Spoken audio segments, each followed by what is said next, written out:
नमस्कार दोस्तों, आज हम सामान्य विज्ञान से संबंधित वस्तुनिष्ठ प्रश्न लेकर आए हैं जो अनेक प्रतियोगी परीक्षाओं के लिए बहुत ही उपयोगी होंगे। प्रकाश का वर्ण विक्षेपण संभव है। यहाँ पर विकल्प दिए हैं: ए प्रिज्म द्वारा, बी उत्तल लेंस द्वारा, सी अवतल लेंस द्वारा, डी साधारण दर्पण द्वारा, ई उपर्युक्त में से कोई नहीं। तो इस प्रश्न का सही उत्तर है प्रिज्म द्वारा। प्रकाश का वर्ण विक्षेपण किसके द्वारा संभव है? प्रिज्म द्वारा। जब प्रिज्म में कोई प्रकाश किरण गुजरती है तो उससे वर्ण विक्षेपण होता है। प्रिज्म इस तरह का होता है, त्रिभुज की तरह, और इससे जब प्रकाश की किरण गुजरती है या प्रकाश की किरणों को गुजारा जाता है तो यह 7 रंगों में विभक्त हो जाता है। 7 रंगों में विभक्त हो जाता है। वह 7 रंग कौन कौन से हैं उसका सूत्र है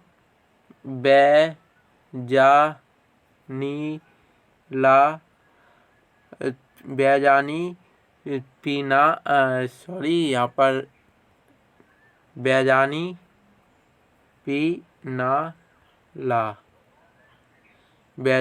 पीनाला। तो इसमें कौन कौन से रंग है? बै से बैगनी, जा से जामुनी, नी से नीला, पी से पीला, ना से नारंगी और ला से लाल। तो बैजानी हा और पीनाला तो हा से हरा। तो यह सूत्र है प्रकाश के रंगों का, बैजानी हा पीनाला। तो यह 7 रंग होती हैं प्रकाश किरणों में। सूर्य के प्रकाश में भी यही 7 रंग होते हैं। अब हम अगला प्रश्न देखते हैं। अगला प्रश्न है, निकट दृष्टि दोष का इलाज किया जाता है। यहाँ पर विकल्प दिए हैं: ए उत्तल लेंस द्वारा, बी अवतल लेंस द्वारा, सी बेलनाकार लेंस द्वारा, डी टॉरिक लेंस द्वारा। तो इस प्रश्न का सही उत्तर है अवतल लेंस द्वारा। बात करें निकट दृष्टि दोष की, तो निकट दृष्टि दोष में क्या होता है? जब व्यक्ति को निकट की वस्तुएं तो साफ साफ दिखाई देती हैं, निकट की वस्तुएं साफ साफ दिखाई देती हैं, निकट अर्थात पास की वस्तुएं साफ साफ दिखाई देती हैं, लेकिन दूर की वस्तुएं साफ दिखाई नहीं देती। इस दोष को कौन सा दृष्टि दोष बोला जाता है? निकट दृष्टि दोष बोला जाता है। और निकट दृष्टि दोष के इलाज में कौन सा लेंस उपयोग में लाया जाता है? तो अवतल लेंस उपयोग में लाया जाता है। अब हम अगला प्रश्न देखते हैं। अगला प्रश्न है, सौर भट्टी में प्रयुक्त होता है। यहाँ पर विकल्प दिए हैं: ए समतल दर्पण, बी अवतल दर्पण, सी उत्तल दर्पण, डी अवतल लेंस, ई उपर्युक्त में से कोई नहीं। तो इस प्रश्न का सही उत्तर है अवतल दर्पण। सौर भट्टी होती हैं जिनमें कौन सा दर्पण उपयोग होता है? तो अवतल दर्पण होता है। अब हम अगला प्रश्न देखते हैं। अगला प्रश्न है, सूर्य का प्रकाश पृथ्वी पर पहुंचता है। यहाँ पर विकल्प दिए हैं: ए 5 मिनट में, बी 6 मिनट में, सी 8 मिनट में, डी 10 मिनट में और ई उपर्युक्त में से कोई नहीं। तो इस प्रश्न का सही उत्तर है 8 मिनट में। 8 मिनट में सूर्य का प्रकाश पृथ्वी पर पहुंचता है। प्रश्न ऐसा भी आ जाता है कि सूर्य का प्रकाश पृथ्वी पर पहुंचने में कितना समय लगता है? तो कितना समय लगता है? 8 मिनट। 8 मिनट और 16 सेकंड का समय लगता है। 8 मिनट 16 सेकंड का लगभग समय लगता है सूर्य का प्रकाश पृथ्वी पर पहुंचने में। अब हम अगला प्रश्न देखते हैं।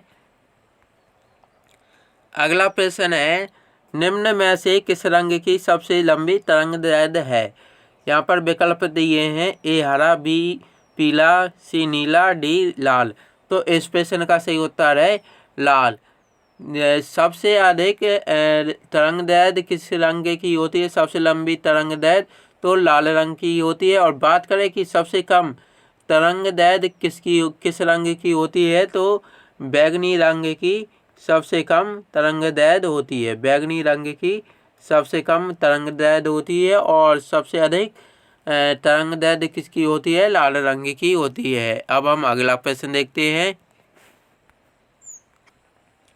अगला प्रश्न है इंद्रधनुष दिखाई पड़ता है, किस कारण दिखाई पड़ता है इंद्रधनुष। यहाँ पर विकल्प दिए हैं, ए पतली झिल्लियों द्वारा व्यतिकरण के कारण, बी सूर्य के प्रकाश के विक्षेपण के कारण, सी सूर्य के प्रकाश के प्रकीर्णन के कारण, डी सूर्य के प्रकाश के विवर्तन के कारण। तो इस प्रश्न का सही उत्तर है सूर्य के प्रकाश के विक्षेपण के कारण सूर्य के प्रकाश के विक्षेपण के कारण इंद्रधनुष दिखाई पड़ता है। और बात करें कि इंद्रधनुष में कितने रंग होते हैं, तो इंद्रधनुष में कितने रंग होते हैं, कुल 7 रंग होते हैं, जिनका सूत्र क्या है, बै जा नी हा पी ना ला। तो यह 7 रंग होते हैं, कौन कौन से, बैगनी, जामुनी, नीला, हरा, पीला, नारंगी, लाल। यह 7 रंग होते हैं इंद्रधनुष में। अब हम अगला प्रश्न देखते हैं। अगला प्रश्न है मृगमरीचिका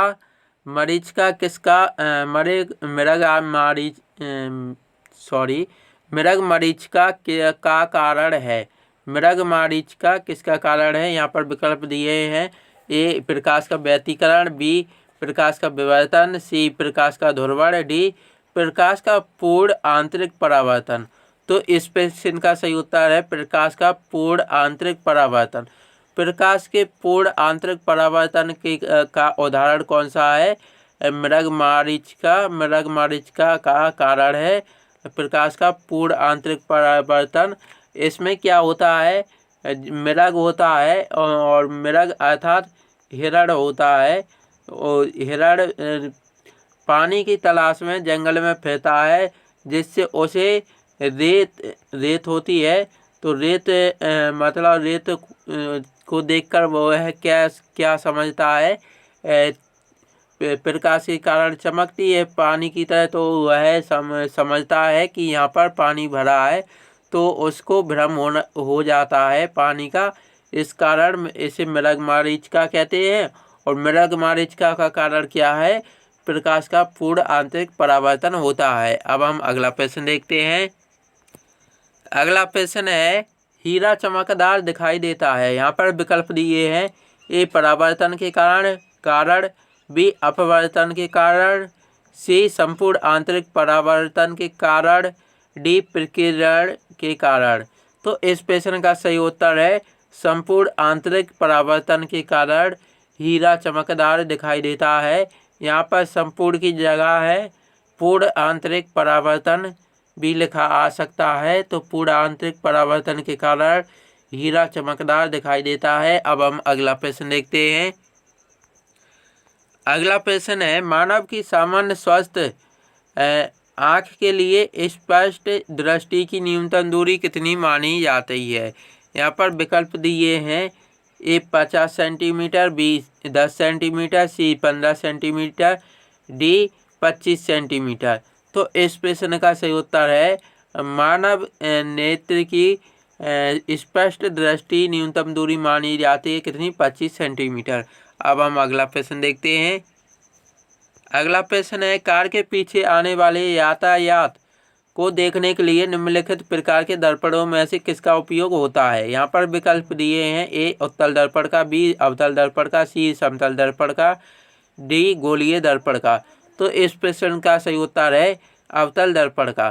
कार अर्थात वाहनों में कौन सा दर्पण, पीछे के वाहनों को देखने के लिए कौन सा दर्पण का उपयोग होता है, तो अवतल दर्पण का प्रयोग होता है। अब हम अगला प्रश्न देखते हैं। अगला प्रश्न है, CFL का पूर्ण रूप है। यह प्रश्न ऐसा भी पूछा जा सकता है कि CFL का पूरा नाम क्या है। यहाँ पर विकल्प दिए हैं, ए विकल्प है compact fluorescent lamp, B centrally fixed lamp, C chemical fluorescent lamp, D condensed fluorescent lamp. तो इस प्रश्न का सही उत्तर है कॉम्पैक्ट फ्लोरेसेंट लैंप। CFL होती है जिससे प्रकाश उत्पन्न होता है, और यह विद्युत ऊर्जा की बचत भी करता है। बल्ब की अपेक्षा कम बल्ब की अपेक्षा कम बिजली खर्च होती है। इस कारण इसका बहुत उपयोग होता है CFL का। और बात करें CFL का पूरे नाम की, तो इसका पूरा नाम है कॉम्पैक्ट फ्लोरोसेंट लैंप। अब हम अगला प्रश्न देखते हैं। अगला प्रश्न है, दूरदृष्टि दोष निवारण के लिए काम में लेते हैं। यह प्रश्न ऐसा भी आ सकता है कि दूरदृष्टि दोष के उपचार के लिए किस लेंस का उपयोग किया जाता है। यहाँ पर विकल्प दिया है, A अवतल लेंस, B उत्तल दर्पण, C उत्तल लेंस, D अवतल दर्पण। तो इस प्रश्न का सही उत्तर है उत्तल लेंस। दूरदृष्टि दोष में किस लेंस का उपयोग होता है? उत्तल लेंस। और बात करें दूरदृष्टि दोष की, कि दूरदृष्टि दोष कहते किसे हैं, तो दूरदृष्टि दोष में दूर की वस्तुएं तो स्पष्ट दिखाई देती हैं, दूर की वस्तुएं स्पष्ट रूप से दिखाई देती हैं अर्थात साफ साफ दिखाई देती हैं, और पास की वस्तुएं स्पष्ट दिखाई नहीं देती अर्थात साफ साफ दिखाई नहीं देती। इस कारण इसे दूरदृष्टि दोष कहते हैं। और दोष मुख्यतः रूप से दो प्रकार के होते हैं। कौन कौन से? दूरदृष्टि दोष और निकट दृष्टि दोष। वैसे और भी दोष होते हैं जैसे जरा दृष्टि दोष, लेकिन मुख्यतः रूप से यह दो ही प्रसिद्ध दोष है, दूरदृष्टि दोष और निकट दृष्टि दोष। दूरदृष्टि दोष में क्या होता है, दूर की वस्तुएं तो स्पष्ट रूप से दिखाई देती हैं, लेकिन पास की वस्तुएं स्पष्ट दिखाई नहीं देती, इसी कारण इसे दूरदृष्टि दोष कहते हैं। और निकट दृष्टि दोष में निकट की वस्तुएं तो साफ साफ दिखाई देती हैं, लेकिन दूर की वस्तुएं दिखाई नहीं देती, इस कारण इसे निकट दृष्टि दोष कहते हैं। और दूरदृष्टि दोष में कौन सा लेंस उपयोग में लाया जाता है? दूरदृष्टि दोष में तो उत्तल लेंस लाया जाता है, और निकट दृष्टि दोष में अवतल लेंस लाया जाता है। तो दोस्तों, सामान्य विज्ञान से संबंधित कुछ वस्तुनिष्ठ प्रश्न थे जो अनेक प्रतियोगी परीक्षाओं के लिए बहुत ही उपयोगी है। और अगर आपको यह वीडियो अच्छा लगा हो तो अपने दोस्तों के साथ इस वीडियो को शेयर करें, वीडियो को लाइक करें। और जो दोस्त हमारे पहली बार यह वीडियो देख रहे हैं वो हमारे इस YouTube चैनल को सब्सक्राइब कर लें, साथ में बेल आइकन अर्थात घंटी वाले बटन को दबा दें, जिससे हम इसकी तरह का YouTube पर वीडियो अपलोड करें तो इसकी सूचना आपको सबसे पहले मिल सके। वीडियो देखने के लिए बहुत बहुत धन्यवाद।